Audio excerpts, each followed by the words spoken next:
So did you ask her out first or she asked you out first? Close to like I made the first move. Oh, really? Yeah. Oh, really? I see it's quite 50-50. Yeah. Say about how I kiss you on a first date. Oh. And then you Google it. Also about food, like we always have to fight about what's the next meal we're gonna have. Like if I'm not in my hometown, she's also visiting my parents and helping out in the restaurant. I think. What's it like having a Chinese partner? Or how about how to find a Chinese partner? Hey guys, this is Aiden. Welcome back to the channel. This interview, I interviewed 3 sets of couples. It covered up guests who was born and raised in China, who was born overseas, and who had to travel a lot overseas. So I think it's very inspiring if you're looking for a Chinese partner. At the end of the video, I will tell you my suggestions for you if you want to find a Chinese partner. First of all, thank you guys for say yes to the interview. And can you guys briefly introduce yourself? Hello, I'm Jason. 我係 Jason。咁我係一個香港人嚟嘅。I'm from Hong Kong and I've been living in Zhuhai for around 6 years. Hi, my name is Victoria. I'm from Ukraine. Live in China already 7 years. How long have you guys been dating and married? Let me count. 5 years. No. 3.5 years. Yes. 3.5 years, yes. I got it right. And how do you guys met? It's just like our friends introduce us to each other. Okay. What's your first impression of her? Say about how I kiss you on a first date. Oh. And then you Google it. No, it's like we had a first date and then after it he called me a taxi and before go back home I just kiss his cheek here. So after that he was very confused. He didn't know is it in Ukraine normal and maybe it's just like friend movement. So or like I like him, that's why I kiss his cheek. So that's why after that he like Google what does it mean if a Ukrainian girl after first date like kiss your cheek, and then people in internet say that it's a good sign. Yeah, like she like you. Because I don't know, in France, like they have to kiss their chin before you say goodbye, right? But she only kissed one side, so is it like good or bad? What are some difficulty getting married as an international couple? For example, language. Sometimes when we talk, we cannot just speak. Like we cannot just say few sentences and she will understand. Like I need to explain the whole stuff to make her understand more about what I want to say. Also about food, like we always have to fight about what's the next meal we're gonna have. Sometimes she want to eat Chinese food, like we need to pick up which one like we can compromise. And Western food, actually, I was just keep eating. What I want. Yeah, pretty much, yeah. For me, the difficulties, like, he already said about the food because not every Chinese food I can eat. The second difficulty is how to get married is because actually we was getting married during coronavirus, and that time when we want to sign documents in China, they told us we cannot do it because he's Hong Kong citizen, I'm Ukrainian citizen, and in China they cannot do it. We should go or to Hong Kong or to Ukraine. But we found solution that actually we can get married online in America, in USA. What? Like, there is like possible sign the documents online and then they will send you a marriage certificate, and actually it works perfectly. Now it's easy because I have other friends who married to Chinese guys. You just like go to some office, sign some documents, then they said, okay, now you're wife and husband, and then you just go to immigration office, apply for family visa. In 1 week you can get your visa done. Yeah. Thank you guys very much. Can you guys briefly introduce yourself? Sure. Do you want to go first? Okay, so my name is Rebecca and I'm a 30-ish. I'm just glad to be here and be back to Beijing for a couple of days. And that's it. Are you from Beijing? Oh, not really. Yeah, we lived here about almost 2 years and we really had a good time. Yeah, so it's pretty emotional to be back again for a couple of days. Yeah, we love it here. My name's Connor. I'm from the UK. I'm from a town called Blackpool. And then I moved to China in 2018 in Chongqing. We met in Chongqing. Stayed there for about 4 years and then moved to Beijing, and then we moved to the UK. So how did you guys meet each other? We used to work in the same company. We were both teachers for a teaching company, and yeah, we just got on really well from the first day, and a few months later we got together. So did you ask her out first, or she asked you out first? We hung around quite a lot as friends and in big groups of friends, and then I think we probably just mutually were like, do you want to grab food together or something like that? You know? Yeah, probably close to like I made the first move. Oh, really? Yeah. Oh, really? I see it's quite 50-50. Yeah, sure. So, and which moment you realize you guys are into each other? I feel like we just have many like shared interests. Like we both love music, movies, and and we like to have Yeah, we also foodies. Yeah, we just like to have like conversation together. When you have a conversation with someone, and you just like you can feel you both share the same opinions, especially when something in terms of your values about the world, about like people. I think that's quite important. Yeah, I think that was the cool thing about working together, because we kind of got a feel for each other's personality, and I quickly realized that you're a person I could easily get along with and easily talk to about a bunch of stuff, and also sort of discover each other's interest. So for us it was quite easy, I think, you know. Any difficulty for you guys dating each other because the cultural background is so different? For me, I don't feel a great deal. I think in terms of the way we sort of think and our values, and the way we look at situations together and deal with situations together, I think was similar enough that it wasn't hugely troublesome. I don't know. What do you think? Yeah, I think in terms of like me and him, like there was not that many difficulties. Yeah, I think it's more like pressure can sometimes come from outside. Yeah, I'm sure like some female who in the same situation like I do probably experience the same thing. Yeah, sometimes like people will stare at you, or maybe they will have some kind of prejudice towards you when you're dating a foreigner. They probably have some like just prejudice, I think, just like some pretty just narrow opinions about you. Yeah, but now after we've been together for quite a long time and we're no longer in China anymore, that kind of become easier. I guess you just can't control what people think. Yeah. So there are a lot of discriminations to Asian women with white foreign men.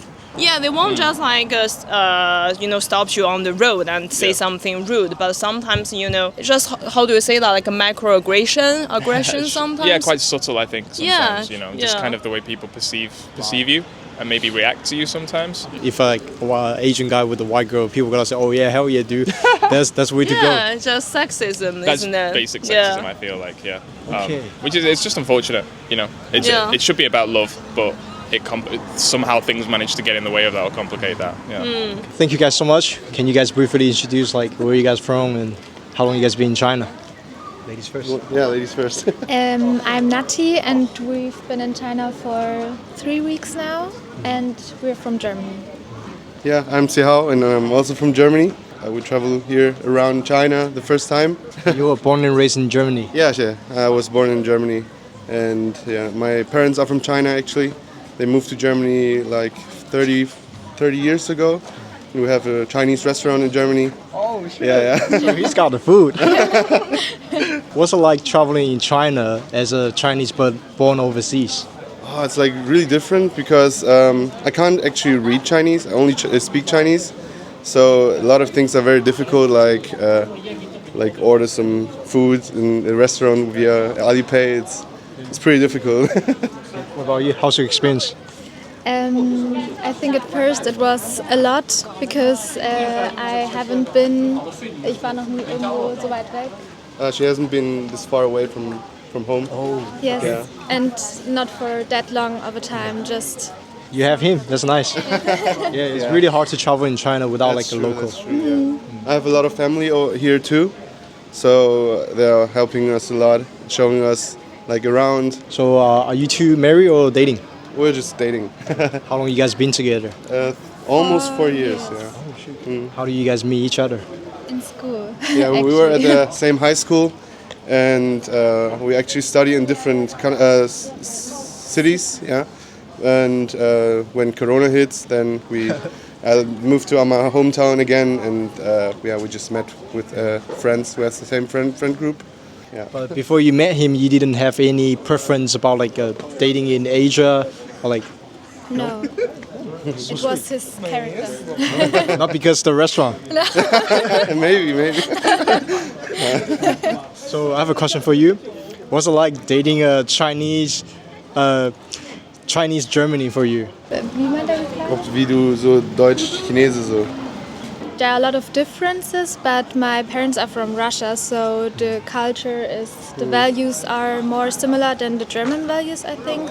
Yeah, there's a lot of similarities between Russian and Chinese. I think it would be more of culture shock if you were like Just German.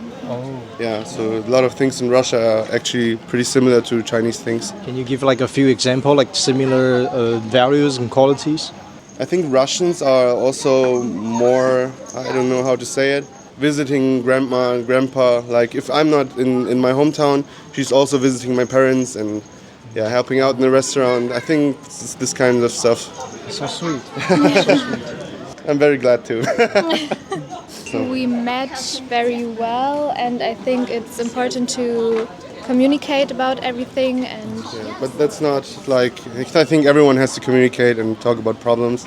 It's not a Chinese and Russian thing, but we are both very open to this, so I don't think we have that many problems. But I think we also both like to learn about each other's culture, and we're very open. Okay.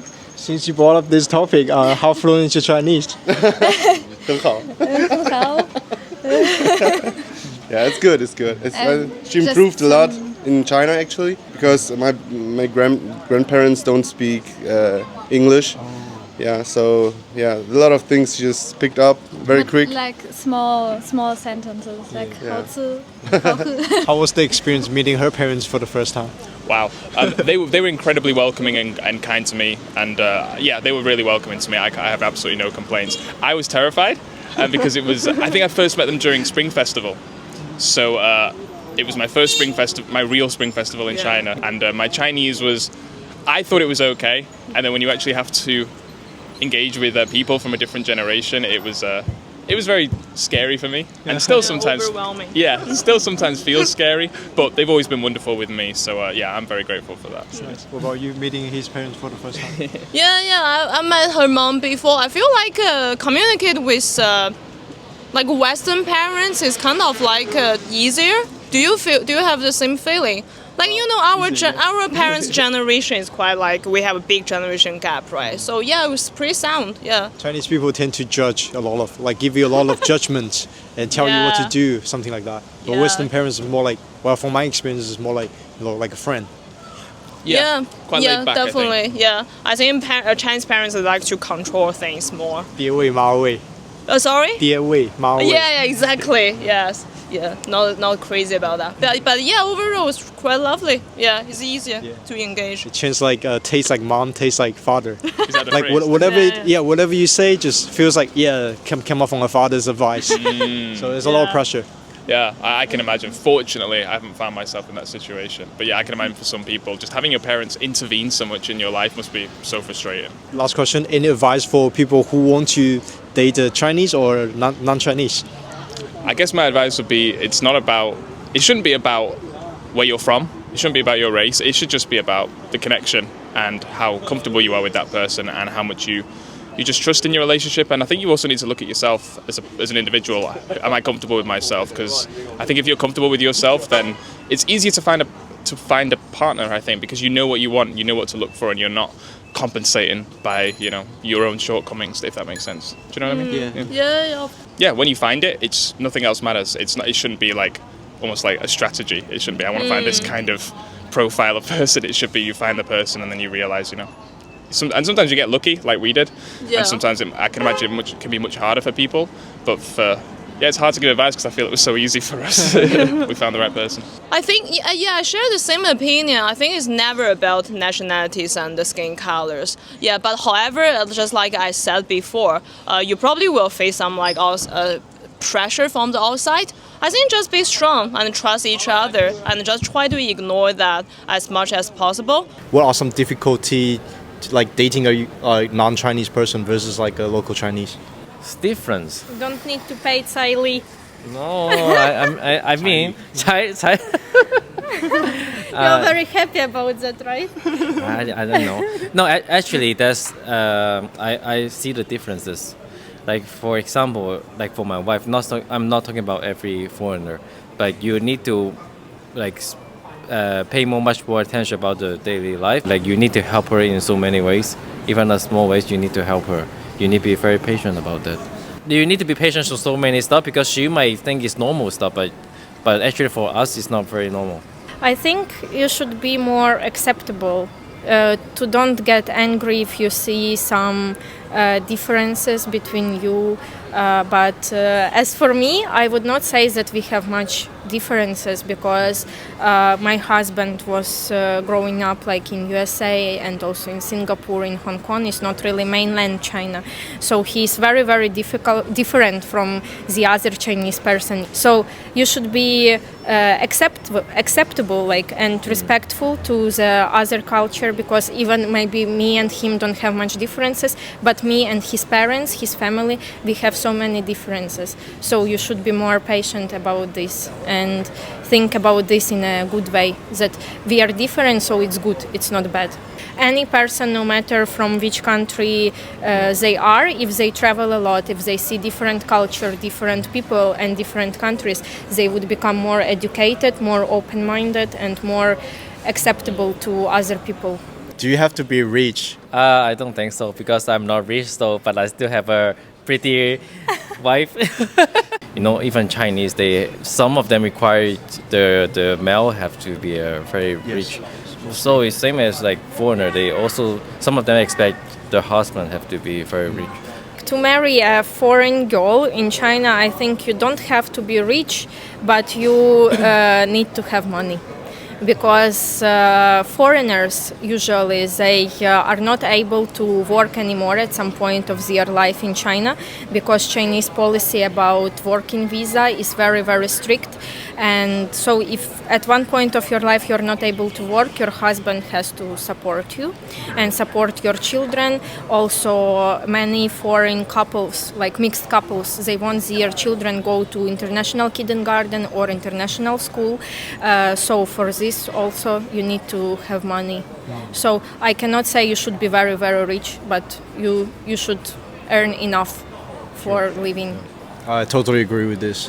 Yeah. Because like this is how the society runs. Yeah.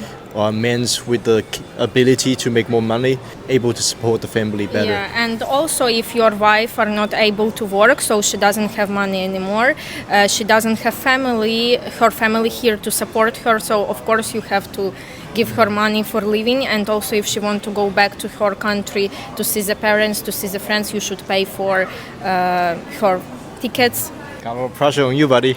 No, actually, I wish like her parents will come to China at one point, because like I'm sure that she missed them a lot. Yeah. And because of the situation now happening in theirs, that's why for them it's very hard to see each other. Yeah. Yes. Yeah. That's nice. And actually, my parents, I also want to see them. Yeah, his parents always invite my mom and asking when she will come to China, when will be that day when she come. Alright, thank you guys for watching. If I want to give one piece of advice for you, would be first learn Mandarin, because learning Mandarin really helps you stand out in the dating market, and also it shows a respect of the culture. For example, you really into someone, you want to show the effort that you are learning about the person's background. So learning Mandarin is the key. And if you don't know how to learn Mandarin, feel free to watch my previous video about how to learn Mandarin. Second is, it's better to think about where you want to live. For example, if you want to live in China, or if you want to bring your partner back to your country, or if you want to live in another country. Or maybe you figure it out when you meet someone. But as a responsible person, I think it's better to think about it ahead. What else? I can't think of what else ideas. How about you guys leave it in the comment below? So I guess I will see you guys in the next video. Sorry. Oh my God. No, it's fine. He can cut it. He can cut it. I really like to live in Jason, Japan. you don't need to say so many about your Zhuhai life. You just to say, I'm Jason, I'm 30 years old, I'm from Hong Kong, but now I live in China, and there is my wife from Ukraine, Victoria. That's okay, all. you do it first then. How do I know what to say? Thank you guys so much. Thanks so much. Awesome. Nice speaking to you. That's Rebecca and Connor. Connor. Bye-bye. You kind of do it for me, but nice. Thank you guys. Thank you. Thank you so much. Nice to meet you. Nice to meet you guys.